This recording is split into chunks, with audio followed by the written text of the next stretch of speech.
Et ahorana et bienvenue sur Jurismana. Aujourd'hui, nous allons présenter le principe de neutralité dans le cadre des bureaux de vote. J'ai eu l'occasion de réaliser un short sur le sujet, mais on va développer un petit peu plus aujourd'hui.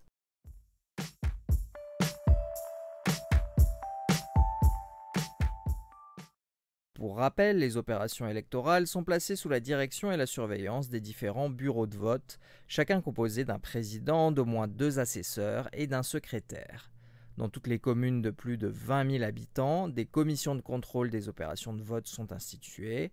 Elles sont présidées par un magistrat et chargées de vérifier la régularité de la composition des bureaux de vote et des opérations électorales, ainsi que de garantir aux électeurs et aux candidats le libre exercice de leurs droits. La surveillance de la salle des opérations électorales relève à la fois des bureaux de vote, des commissions de contrôle, des candidats, de leurs délégués, de leurs représentants au sein du bureau de vote. Le principe de neutralité dans les bureaux de vote vise à faire respecter le principe de liberté de suffrage. Ce dernier suppose que l'électeur se détermine en toute connaissance de cause, qu'il jouisse sur place de la possibilité entière d'exprimer son choix, qu'il ne soit l'objet sur les lieux de vote d'aucune influence, pression ou intimidation, et qu'il émette son vote dans la sérénité et la garantie du secret.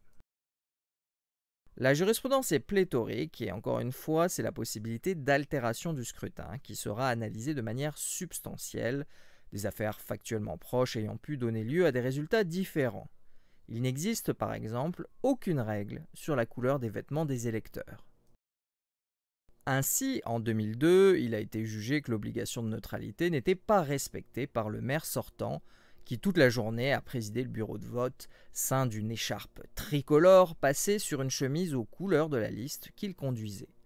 Dans la même lignée, en 2004, a été annulée une élection car la salle de vote était entièrement décorée jusqu'au rideau des isoloirs aux couleurs d'un parti sur la liste duquel figurait en bonne position le maire de la commune. A contrario, en 2009, n'a pas été annulée une élection alors même que les membres du bureau étaient tous revêtus d'une chemise rouge, couleur de la liste sur laquelle ils figuraient. A noter que même si cela est rarissime, une élection a été annulée en 1990 pour cause de port par des militants de maillots à l'effigie d'un candidat. Pour conclure, et même s'il reste beaucoup d'exemples, a été annulée une élection au cours de laquelle furent déposés à côté des bulletins de vote des documents appelant les électeurs à voter en faveur de certains candidats. Et voilà, nous en avons fini avec cette présentation rapide du principe de neutralité dans les bureaux de vote. Merci à tous et à très bientôt sur Jurismana. Parheyane.